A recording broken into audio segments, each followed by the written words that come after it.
ಮಿತ್ರರೇ ನಮಸ್ಕಾರ. ಮಿತ್ರರೇ, ಕಳೆದ 2 ವರ್ಷದಿಂದ ಇಸ್ರೇಲ್ ನಿರಂತರವಾಗಿ ಯುದ್ಧ ಮಾಡ್ತಲೇ ಇದೆ. ಇತ್ತೀಚೆಗಷ್ಟೇ ಇರಾನ್ ಮೇಲೂ ಕೂಡ ಇಸ್ರೇಲ್ ಯುದ್ಧ ಮಾಡಿತ್ತು. ಈಗ ಎಲ್ಲದಕ್ಕೂ ಕೂಡ ಒಂದು ಫುಲ್ ಸ್ಟಾಪ್ ಬಿದ್ದಿದೆ. ಇಸ್ರೇಲ್ನ ಯುದ್ಧ ದಾಹ ತೀರಿದೆ ಅಂತ ನಾವೆಲ್ಲ ಭಾವಿಸಿದ್ರೆ ಅದು ಶುದ್ಧ ಸುಳ್ಳು. ಇಸ್ರೇಲ್ಗೆ ಇನ್ನೂ ಕೂಡ ಯುದ್ಧ ದಾಹ ತೀರಿಲ್ಲ. ಮತ್ತೆ ಇಸ್ರೇಲ್ ಭಾರಿ ಯುದ್ಧೋತ್ಸಾಹವನ್ನು ತೋರಿಸಿದೆ. ಈ ಬಾರಿ ಇಸ್ರೇಲ್ ಯುದ್ಧಕ್ಕೆ ಆಯ್ಕೆ ಮಾಡಿಕೊಂಡಿರುವಂತಹ ದೇಶ ಯಾವುದು ಕೇಳಿದ್ರೆ ಅದು ಸಿರಿಯಾ. ತನ್ನ ಪಕ್ಕದಲ್ಲೇ ಇರುವ ಸಿರಿಯಾದ ಮೇಲೆ ಭಯಂಕರವಾದಂತಹ ಬಾಂಬಿಂಗ್ ಅನ್ನು ಮಾಡಿದೆ. ಸಿರಿಯಾದ ಸೇನಾ ಹೆಡ್ ಕ್ವಾರ್ಟರ್ಸ್ ಬಾಗಿಲಿಗೆ ಹೋಗ್ಬಿಟ್ಟು ಇಸ್ರೇಲ್ ಹೊಡೆದು ಬಂದಿದೆ. ಅಂದ್ರೆ ಭಾರಿ ದೊಡ್ಡ ಯುದ್ಧದ ಭೀತಿ ಶುರುವಾಗಿದೆ. ಮಿತ್ರರೇ, ಈ ಬೆಳವಣಿಗೆ ಇದೆಯಲ್ಲ ತೀರಾ ಇಂಟ್ರೆಸ್ಟಿಂಗ್ ಆಗಿದೆ.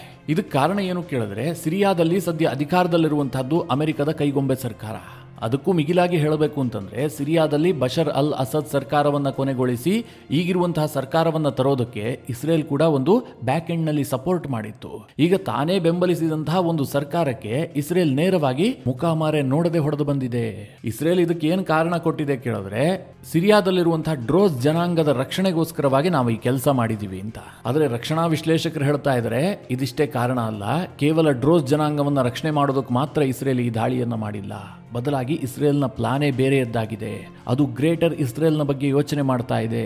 ಸಿರಿಯಾದ ಒಂದು ದೊಡ್ಡ ಭೂಭಾಗ ಇಸ್ರೇಲ್ನ ಪಾಲಿಗೆ ಸೇರ್ಕೊಳ್ಳುವಂತಹ ಸಾಧ್ಯತೆಗಳಿದೆ.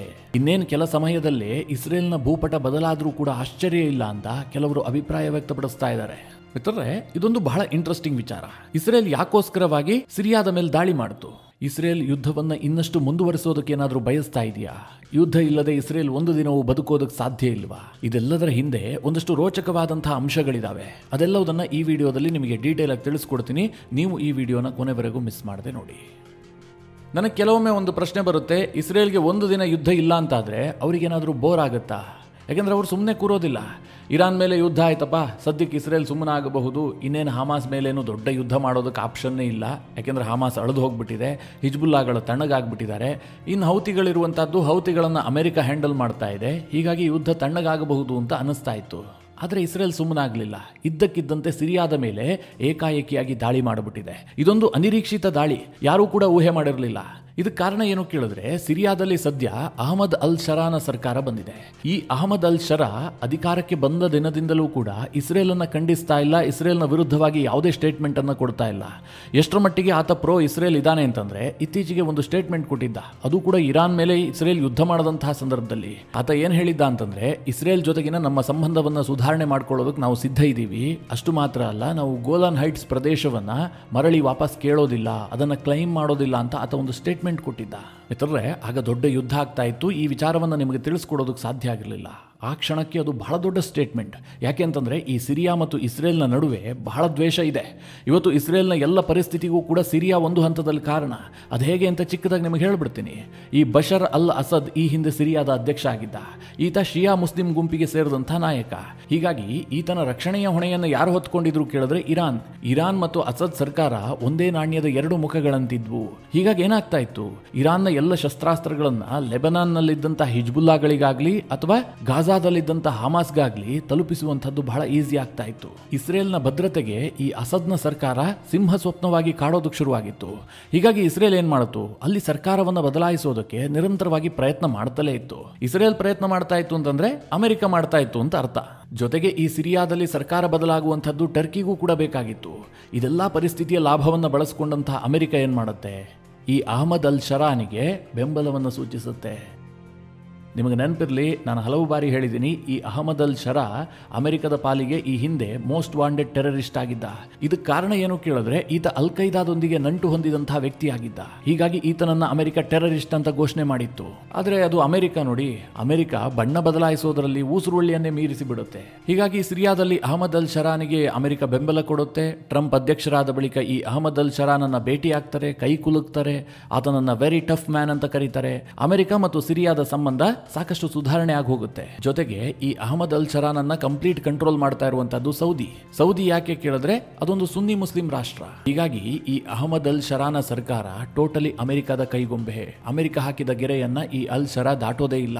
ಈ ಕಾರಣದಿಂದ ಎಲ್ಲರೂ ಏನ್ ಅಂದ್ಕೊಂಡಿದ್ರು, ಇಸ್ರೇಲ್ ಮತ್ತು ಸಿರಿಯಾದ ನಡುವೆ ಬಹಳ ದೊಡ್ಡ ಒಪ್ಪಂದ ಆಗಬಹುದು. ರಾಜತಾಂತ್ರಿಕತೆಯ ವಿಚಾರದಲ್ಲಿ ನಾರ್ಮಲೈಸೇಷನ್ ಟ್ರೀಟಿಗೂ ಕೂಡ ಸಹಿ ಹಾಕಿದ್ರೆ ಆಶ್ಚರ್ಯ ಇಲ್ಲ ಅನ್ನುವಂತಹ ವಾತಾವರಣ ನಿರ್ಮಾಣ ಆಗಿತ್ತು. ಅದಕ್ಕೆ ಪೂರಕವಾಗಿ ಈ ಅಹಮದ್ ಅಲ್ ಶರಾ ಏನ್ ಹೇಳಿದ್ದ, ನಾವು ಗೋಲಾನ್ ಹೈಟ್ಸ್ ಪ್ರದೇಶವನ್ನ ಕ್ಲೈಮೇ ಮಾಡೋದಿಲ್ಲ, ಅದು ಇಸ್ರೇಲ್ನ ಪ್ರಾಂತ್ಯ ಅಂತ ನಾವು ಒಪ್ಕೊಳ್ತೀವಿ ಅಂತ ಕೂಡ ಸ್ಟೇಟ್ಮೆಂಟ್ ಕೊಟ್ಟಿದ್ದ. ಇಷ್ಟೊಂದು ತಿಳಿಯಾದಂತಹ ವಾತಾವರಣದಲ್ಲಿ ಇದ್ದಕ್ಕಿದ್ದಂತೆ ಇಸ್ರೇಲ್ ಸಿರಿಯಾದ ಮೇಲೆ ಬಹಳ ದೊಡ್ಡ ಭೀಕರವಾದಂತಹ ದಾಳಿ ಮಾಡಿದೆ. ಏನು ಸಣ್ಣ ಪುಟ್ಟ ದಾಳಿ ಅಲ್ಲ, ಬಹಳ ಭೀಕರವಾದಂತಹ ದಾಳಿ. ಅನೇಕ ಸಾವು ನೋವುಗಳು ಸಂಭವಿಸಿದೆ. ಸಿರಿಯಾದ ಮಿಲಿಟರಿ ಹೆಡ್ ಕ್ವಾರ್ಟರ್ಸ್ಗೆ ಡ್ಯಾಮೇಜ್ ಮಾಡಿದೆ. ಇದಕ್ಕೆ ಇಸ್ರೇಲ್ ಈಗ ಏನು ಕಾರಣ ಕೊಟ್ಟಿದೆ ಕೇಳಿದ್ರೆ, ಸಿರಿಯಾದಲ್ಲಿ ಡ್ರೂಸ್ ಜನಾಂಗದ ಮೇಲೆ ನಿರಂತರವಾಗಿ ದಬ್ಬಾಳಿಕೆ ಆಗ್ತಾ ಇದೆ, ಅತ್ಯಾಚಾರ ಆಗ್ತಾ ಇದೆ. ಈ ಅಹಮದ್ ಅಲ್ ಶರಾನ ಆಡಳಿತದಲ್ಲಿ ಅವರಿಗೆ ರಕ್ಷಣೆ ಇಲ್ಲದಂತಾಗಿದೆ ಹೀಗಂತ ಇಸ್ರೇಲ್ ಆರೋಪ ಮಾಡಿದೆ. ಜೊತೆಗೆ ಡ್ರೂಸ್ ಜನಾಂಗದ ರಕ್ಷಣೆಗೋಸ್ಕರವಾಗಿ ನಾವು ಈ ದಾಳಿ ಮಾಡಿದೀವಿ ಅಂತ ಇಸ್ರೇಲ್ ಸ್ಟೇಟ್ಮೆಂಟ್ ಅನ್ನ ಕೂಡ ಕೊಟ್ಟಿದೆ. ಹಾಗಾದ್ರೆ ಯಾರಿದು ಡ್ರೂಸ್? ಅವರ ರಕ್ಷಣೆಗೆ ಇಸ್ರೇಲ್ ಯಾಕೆ ಹೋಯ್ತು? ಈ ಯಹೂದಿಗಳಿಗೂ ಡ್ರೂಸ್ಗಳಿಗೂ ಏನ್ ಸಂಬಂಧ? ಇದೆಲ್ಲ ಪ್ರಶ್ನೆ ನಿಮ್ಮ ತಲೆಯಲ್ಲಿ ಬಂದಿರಬಹುದು. ಚಿಕ್ಕದಾಗಿ ನಿಮ್ಗೆ ಅದನ್ನು ಕೂಡ ವಿವರಿಸ್ತೀನಿ. ಈ ಡ್ರೂಸ್ ಅನ್ನುವಂಥದ್ದು ವಿಶ್ವದಲ್ಲಿರುವಂತಹ ಒಂದು ಚಿಕ್ಕ ಧರ್ಮ. ಇಸ್ರೇಲ್ನ ಒಟ್ಟಾರೆ ಜನಸಂಖ್ಯೆಯಲ್ಲಿ ಈ ಡ್ರೂಸ್ ಜನಾಂಗ ಇರುವಂತದ್ದು ಕೇವಲ 1.6% ಮಾತ್ರ. ಅದೇ ಸಿರಿಯಾದಲ್ಲಿ 3% ಇದ್ದಾರೆ. ಅಂದ್ರೆ ಸಿರಿಯಾದಲ್ಲಿ ಒಟ್ಟಾರೆ ಜನಸಂಖ್ಯೆ ಇರುವಂತದ್ದು 2.36 ಕೋಟಿಯಷ್ಟು. ಅದರಲ್ಲಿ 3% ಅಂದ್ರೆ ಡ್ರೂಸ್ಗಳು ಒಂದು 7 ಲಕ್ಷದಷ್ಟಿದ್ದಾರೆ. ಸಿರಿಯಾದಲ್ಲೂ ಇವರದ್ದು ಅಲ್ಪಸಂಖ್ಯಾತ ಧರ್ಮ, ಇಸ್ರೇಲ್ನಲ್ಲೂ ಕೂಡ ಇವರದ್ದು ಅಲ್ಪಸಂಖ್ಯಾತ ಧರ್ಮ. ಹಾಗಾದ್ರೆ ಇವ್ರು ಯಾರು ನೋಡೋದಾದ್ರೆ ಮಿತ್ರರೇ, ಈ ಡ್ರೂಸ್ ಅನ್ನುವಂಥದ್ದು ಇಸ್ಲಾಂನ ಒಂದು ಭಾಗವೇ. ಆದ್ರೆ ಈ ಮುಸ್ಲಿಮರು ಇವರನ್ನ ನಮ್ಮವರು ಅಂತ ಒಪ್ಕೊಳ್ಳೋದಿಲ್ಲ, ಅಂತರ ಕಾಯ್ದುಕೊಳ್ತಾರೆ. ಈ ಧರ್ಮ ಇರಬಾರದು ಅಂತ ಅವರು ಬಯಸ್ತಾರೆ. ಇದಕ್ಕೆ ಕಾರಣ ಏನು ಕೇಳಿದ್ರೆ, ಈ ಧರ್ಮ ಹುಟ್ಟಿದ್ದು 11ನೇ ಶತಮಾನದಲ್ಲಿ. ಈಗಿನ ಈಜಿಪ್ಟ್ ಇದೆಯಲ್ಲ, ಆ ಭಾಗದಲ್ಲಿ ಫಾತಿಮಿತ್ ಖಲೀಫರ ಆಡಳಿತ ಇತ್ತು. ಆ ಸಂದರ್ಭದಲ್ಲಿ ಅಲ್ ಹಕೀಂ ಬಿ ಅಮ್ರುಲ್ಲಾ ಅನ್ನುವಂತಹ ಖಲೀಫಾ ಡ್ರೂಸ್ ಪಂಥವನ್ನ ಹುಟ್ಟಾಕ್ತಾನೆ. ಇದು ಹೇಗೆ ಕೇಳಿದ್ರೆ, ಈಗ ಭಾರತದಲ್ಲಿ ಅಕ್ಬರ ಆಡಳಿತ ಮಾಡುವಂತಹ ಸಂದರ್ಭದಲ್ಲಿ ದೀನೇ ಇಲಾಹಿ ಅನ್ನುವಂಥ ಒಂದು ಪಂಥವನ್ನ ಹುಟ್ಟಾಕಿದ್ದ. ಅಂದ್ರೆ ಸ್ವಲ್ಪ ಇಸ್ಲಾಂನ ತತ್ವಗಳನ್ನ ಇಟ್ಟುಕೊಂಡು, ಒಂದು ಸ್ವಲ್ಪ ಹಿಂದೂ ತತ್ವಗಳನ್ನ ಇಟ್ಟುಕೊಂಡು ಹೊಸದಾದಂತಹ ಒಂದು ಧರ್ಮವನ್ನೇ ಸ್ಥಾಪಿಸೋದಕ್ಕೆ ಅಕ್ಬರ್ ಯತ್ನ ಮಾಡಿದ್ದ. ಆದ್ರೆ ಅದಕ್ಕೆ ಯಶಸ್ಸು ಸಿಕ್ಕಿಲ್ಲ. ಭಾರತದಲ್ಲಿ ಅದು ನಶಿಸಿ ಹೋಯಿತು. ಆದರೆ ಈಜಿಪ್ಟ್ನಲ್ಲಿ ಈ ಅಲ್ ಹಕೀಂ ಬಿ ಅಮ್ರುಲ್ಲಾ ಅನ್ನುವಂಥ ಖಲೀಫಾ ಏನು ಸ್ಥಾಪನೆ ಮಾಡ್ತಾನೆ, ಆ ಧರ್ಮ ಸ್ವಲ್ಪ ಬೆಳೆಯುತ್ತೆ. ಆತನ ಅನುಯಾಯಿಗಳನ್ನ ಡ್ರೂಸರು ಅಂತ ಕರೆಯಲಾಗುತ್ತೆ. ಆ ಡ್ರೂಸರು ಈ ಅಲ್ ಹಕೀಂ ಬಿ ಅಮ್ರುಲ್ಲಾನನ್ನ ತನ್ನ ದೇವದೂತ ಅಥವಾ ಪ್ರವಾದಿ ಅಂತ ಪರಿಗಣಿಸ್ತಾರೆ. ಅವರದೇ ಆದಂತಹ ಒಂದು ಸಪರೇಟ್ ಆದಂತಹ ಗ್ರಂಥ ಇದೆ. ಆದ್ರೂ ಸಹ ಇವರಲ್ಲಿ ಇಸ್ಲಾಮಿಕ್ ತತ್ವಗಳ ಪ್ರಭಾವ ಎದ್ದು ಕಾಣುತ್ತೆ. ಯಾಕೆ ಕೇಳಿದ್ರೆ, ಇವರು ಏಕದೇವೋಪಾಸಕರು. ಇವರು ಸಹ ಮೂರ್ತಿ ಪೂಜೆಯನ್ನ ಮಾಡೋದಿಲ್ಲ. ಇಷ್ಟಾದ್ರೂ ಕೂಡ ಇಸ್ಲಾಂ ಧರ್ಮ ಇವರನ್ನ ಯಾಕೆ ಒಪ್ಕೊಳ್ಳೋದಿಲ್ಲ ಕೇಳಿದ್ರೆ, ಇಸ್ಲಾಂನ ನಂಬಿಕೆ ಏನು? ಮೊಹಮ್ಮದ್ ಪೈಗಂಬರ್ ಅವರೇ ಕಟ್ಟ ಕಡೆಯ ಪ್ರವಾದಿ. ಅವರಾದ ನಂತರ ಯಾವುದೇ ಪ್ರವಾದಿಯನ್ನ ದೇವರು ಕಳುಹಿಸೋದಿಲ್ಲ ಅನ್ನುವಂಥದ್ದು ಇಸ್ಲಾಂನ ನಂಬಿಕೆ. ಈ ಡ್ರೂಸರು ಹಕೀಂ ಬಿ ಅಮ್ರುಲ್ಲಾನನ್ನ ತಮ್ಮ ದೇವದೂತ ಅಂತ ನಂಬುತ್ತಾರೆ. ಹೀಗಾಗಿ ಇಸ್ಲಾಂನ ಶಿಯಾ ಪಂಥ ಇರಬಹುದು, ಸುನ್ನಿ ಪಂಥ ಇರಬಹುದು, ಈ ಡ್ರೂಸರನ್ನ ಒಪ್ಕೊಳ್ಳೋದಿಲ್ಲ. ಸದ್ಯ ಸಿರಿಯಾದಲ್ಲಿ ಸುನ್ನಿ ಆಡಳಿತ ಬಂದಿದೆ. ಇಡೀ ಸಿರಿಯಾದ ಜನಸಂಖ್ಯೆಯಲ್ಲಿ 73% ಸುನ್ನಿಗಳೇ ಇದ್ದಾರೆ. ಹೀಗಾಗಿ ಈ ಡ್ರೂಸರ ಮೇಲೆ ಈಗ ದಬ್ಬಾಳಿಕೆ ಜಾಸ್ತಿ ಆಗ್ತಾ ಇದೆ. ಈ 1, 2, 3% ಇರುವಂತಹ ಧರ್ಮಗಳ ಮೇಲೆ ದಬ್ಬಾಳಿಕೆ ಬಹಳ ಈಸಿ. ಹೀಗಾಗಿ ಅವರ ಮೇಲೆ ನಿರಂತರವಾಗಿ ಅತ್ಯಾಚಾರ, ಅನಾಚಾರಗಳು ನಡೀತಲೇ ಇರ್ತವೆ. ಆದರೆ ಈ ಡ್ರೂಸರ ಬಗ್ಗೆ ಯಹೂದಿಗಳಿಗೆ ಒಂದು ವಿಶೇಷವಾದಂತಹ ಪ್ರೀತಿ ಇದೆ, ಅವರ ಮೇಲೊಂದು ಅಭಿಮಾನ ಇದೆ. ಇಸ್ರೇಲ್ ಅನ್ನ ಡ್ರೂಸರು ಗೌರವಿಸ್ತಾರೆ. ಇದೇ ಕಾರಣದಿಂದ ನೆತನ್ಯಾಹು ಈ ಹಿಂದೆಯೇ ಒಂದು ಘೋಷಣೆ ಮಾಡಿದ್ರು, ಡ್ರೂಸರಿಗೆ ಏನೇ ತೊಂದರೆ ಆದರೂ ಕೂಡ ಅವರ ರಕ್ಷಣೆಯ ಜವಾಬ್ದಾರಿಯನ್ನ IDF ಹೊತ್ತುಕೊಳ್ಳುತ್ತೆ, ಅಂದ್ರೆ ಇಸ್ರೇಲ್ ಡಿಫೆನ್ಸ್ ಫೋರ್ಸ್ ಹೊತ್ತುಕೊಳ್ಳುತ್ತೆ ಅಂತ ಅವರು ಘೋಷಣೆ ಮಾಡಿದ್ರು. ಸಿರಿಯಾದಲ್ಲಿ ಅಹಮದ್ ಅಲ್ ಶರಾ ಅಧಿಕಾರಕ್ಕೆ ಬಂದಂತಹ ಸಂದರ್ಭದಲ್ಲಿ ಎಲ್ಲಾ ಧರ್ಮವನ್ನ ಸಮಾನವಾಗಿ ನೋಡ್ತೀನಿ, ಇಲ್ಲಿರುವಂತಹ ಕ್ರಿಶ್ಚಿಯನ್ ಇರಬಹುದು, ಡ್ರೂಸರ್ ಇರಬಹುದು, ಶಿಯಾಗಳಿರಬಹುದು, ಎಲ್ಲರನ್ನೂ ಕೂಡ ಒಂದೇ ದೃಷ್ಟಿಕೋನದಲ್ಲಿ ನಾನು ನೋಡ್ತೀನಿ ಅಂತ ಭಾಷಣ ಮಾಡಿದ್ದ. ಆದರೆ ಅದು ಕೇವಲ ಭಾಷಣಕ್ಕೆ ಮಾತ್ರ ಸೀಮಿತವಾಗಿದೆ. ಆತನ ಬೆಂಬಲಿಗರು ನಿರಂತರವಾಗಿ ಡ್ರೂಸರ ಮೇಲೆ ದೌರ್ಜನ್ಯವನ್ನ ಎಸಗ್ತಾ ಇದ್ದಾರೆ. ಮುಖ್ಯವಾಗಿ ಈ ಡ್ರೂಸರು ನೆಲೆಸಿರುವಂತಹದ್ದು ಸಿರಿಯಾದ ದಕ್ಷಿಣ ಭಾಗದಲ್ಲಿ. ಇಸ್ರೇಲ್ನ ಗೋಲಾನ್ ಹೈಟ್ಸ್ ಮತ್ತು ಸಿರಿಯಾದ ದಕ್ಷಿಣ ಭಾಗದಲ್ಲಿ ಇವರ ಆಸ್ತಿಪಾಸ್ತಿಗಳು ಕೂಡ ಇದಾವೆ. ಇಲ್ಲಿ ಇತ್ತೀಚಿನ ದಿನಗಳಲ್ಲಿ ದಬ್ಬಾಳಿಕೆ ಜಾಸ್ತಿ ಆಗ್ತಾ ಇದೆ. ಎಷ್ಟರ ಮಟ್ಟಿಗೆ ಕೇಳಿದ್ರೆ, ಬ್ರಿಟನ್ ಪತ್ರಿಕೆ ವರದಿ ಮಾಡಿರುವಂತೆ ಕಳೆದ 2-3 ತಿಂಗಳಲ್ಲೇ 250ಕ್ಕೂ ಹೆಚ್ಚು ಡ್ರೂಸರ ಕಗ್ಗೊಲೆಗಳಾಗಿದೆ.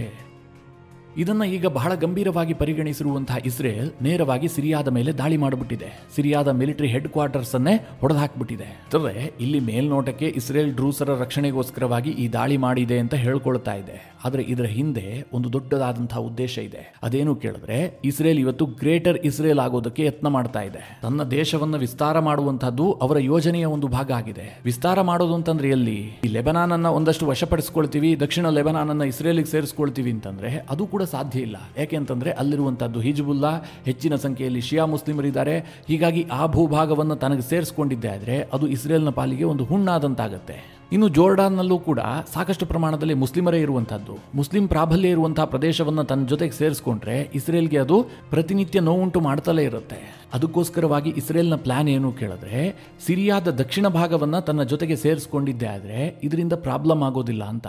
ಯಾಕೆ ಕೇಳಿದ್ರೆ ಸಿರಿಯಾದ ದಕ್ಷಿಣ ಭಾಗದಲ್ಲಿ ಹೆಚ್ಚಾಗಿ ನೆಲೆಸುವಂತಹದ್ದು ಈ ಡ್ರೂಸರು ಮತ್ತು ಯಹೂದಿಗಳ ನಡುವೆ ಉತ್ತಮವಾದ ಸಂಬಂಧ ಇರುವ ಕಾರಣದಿಂದಾಗಿ ಇಸ್ರೇಲ್ಗೆ ತನ್ನ ದೇಶ ವಿಸ್ತರಣೆಗೆ ಇದೇ ಈಸಿ ವೇ ಅಂತ ಅನಿಸೋದಕ್ಕೆ ಶುರುವಾಗಿದೆ. ಜೊತೆಗೆ ಇಸ್ರೇಲ್ಗೆ ದಕ್ಷಿಣ ಸಿರಿಯಾ ಭಾಗಕ್ಕೆ ಅಹಮದ್ ಅಲ್ ಶರಾನ ಸೇನೆ ಬಂದು ಕೂರೋದು ಕೂಡ ಇಷ್ಟ ಇಲ್ಲ. ಯಾಕೆಂದ್ರೆ ಇದು ಮುಂದಿನ ದಿನಗಳಲ್ಲಿ ಇಸ್ರೇಲ್ನ ಭದ್ರತೆಗೆ ದೊಡ್ಡ ಸಂಕಷ್ಟವನ್ನ ತರುತ್ತೆ ಅಂತ ನೆತನ್ಯಾಹು ಸರ್ಕಾರಕ್ಕೆ ಅನಿಸೋದಕ್ಕೆ ಶುರುವಾಗಿದೆ. ಈ ಅಹಮದ್ ಅಲ್ ಶರಾ ಈಗ ಇಸ್ರೇಲ್ನ ಪರವಾಗೇ ಇರಬಹುದು, ಇಸ್ರೇಲ್ಗೆ ಫ್ರೆಂಡ್ಲಿ ಆಗೇ ಇರಬಹುದು, ಆದರೆ ಈತನ ಹಿನ್ನೆಲೆ ಇರುವಂತಹದ್ದು ಅಲ್ ಖೈದಾದೊಂದಿಗೆ.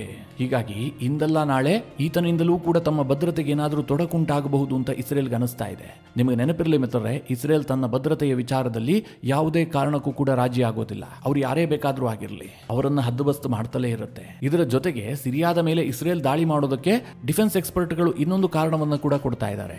ಅದೇನು ಕೇಳಿದ್ರೆ, ಈ ನೆತನ್ಯಾಹು ಸರ್ಕಾರ ಸದ್ಯ ಭ್ರಷ್ಟಾಚಾರದ ಆರೋಪವನ್ನ ಎದುರಿಸ್ತಾ ಇದೆ. ಮುಖ್ಯವಾಗಿ ನೆತನ್ಯಾಹು ಮೇಲೆಯೇ ಸಾಕಷ್ಟು ಆರೋಪಗಳಿದಾವೆ, ಕೋರ್ಟ್ನಲ್ಲಿ ವಿಚಾರಣೆ ಕೂಡ ನಡೀತಾ ಇದೆ. ಹೀಗಾಗಿ ಇಸ್ರೇಲ್ ಒಂದು ಎಮರ್ಜೆನ್ಸಿ ಸಿಚುವೇಶನ್ ನಲ್ಲೇ ಇರುವಂತೆ ನೆತನ್ಯಾಹು ನೋಡ್ಕೊಳ್ತಾ ಇದ್ದಾರೆ. ಒಂದು ಯುದ್ಧ ಎಂಡ್ ಆದ್ರೆ ಇನ್ನೊಂದು ಯುದ್ಧವನ್ನ ಆರಂಭಿಸೋದಕ್ಕೆ ನೆತನ್ಯಾಹು ಯತ್ನ ಮಾಡ್ತಾ ಇದ್ದಾರೆ ಎನ್ನುವಂತಹ ಆರೋಪಗಳು ಕೂಡ ಕೇಳಬರ್ತಾ ಇದ್ದಾವೆ. ಸದ್ಯ ಈ ಯುದ್ಧವನ್ನ ಇನ್ನಷ್ಟು ಮುಂದುವರಿಸಿ ಗ್ರೇಟರ್ ಇಸ್ರೇಲ್ ಅನ್ನ ನಿರ್ಮಾಣ ಮಾಡಿಬಿಟ್ಟು ನೆತನ್ಯಾಹು ತನ್ನ ನೇಮ್ ಫೇಮ್ ಅನ್ನ ಜಾಸ್ತಿ ಮಾಡಿಕೊಳ್ಳುವಂತಹ ಪ್ಲಾನ್ ಅನ್ನ ಕೂಡ ರೂಪಿಸಿಕೊಂಡಿದ್ದಾರೆ. ಹೀಗಂತಲೂ ಕೆಲ ಅಂತಾರಾಷ್ಟ್ರೀಯ ವಿಶ್ಲೇಷಕರು ಅಭಿಪ್ರಾಯ ವ್ಯಕ್ತಪಡಿಸ್ತಾ ಇದ್ದಾರೆ. ಒಟ್ಟಿನಲ್ಲಿ ಇಸ್ರೇಲ್ ಸಿರಿಯಾದ ಮೇಲೆ ಏಕಾಏಕಿಯಾಗಿ ದಾಳಿ ಮಾಡಿರುವಂತಹದ್ದು ಅಚ್ಚರಿಯ ಜೊತೆಗೆ ಮತ್ತೊಂದು ಯುದ್ಧದ ಭೀತಿಯನ್ನ ಕೂಡ ತಂದಿಟ್ಟಿದೆ. ಮಿತ್ರರೇ, ಈ ಎಲ್ಲ ಬೆಳವಣಿಗೆಗಳ ಬಗ್ಗೆ ನೀವೇನು ಹೇಳ್ತೀರಿ? ನಿಮ್ಮ ಅನಿಸಿಕೆ ಅಭಿಪ್ರಾಯವನ್ನು ಕಮೆಂಟ್ ಮಾಡುವ ಮೂಲಕ ನಮಗೆ ತಿಳಿಸಿ. ಹಾಗೆ ನಿಮಗೆ ಈ ವಿಡಿಯೋ ಇಷ್ಟವಾದರೆ ಲೈಕ್ ಮಾಡಿ. ಜೊತೆಗೆ ನೀವಿನ್ನೂ ನಿಮ್ಮ ನೆಚ್ಚಿನ ಸಂಸ್ಕಾರ ಸೌರಭ ಯೂಟ್ಯೂಬ್ ಚಾನಲ್ನ ಸಬ್ಸ್ಕ್ರೈಬ್ ಮಾಡಿಲ್ಲ ಅಂತಾದರೆ ಈ ಕೂಡಲೇ ಸಬ್ಸ್ಕ್ರೈಬ್ ಮಾಡಿ.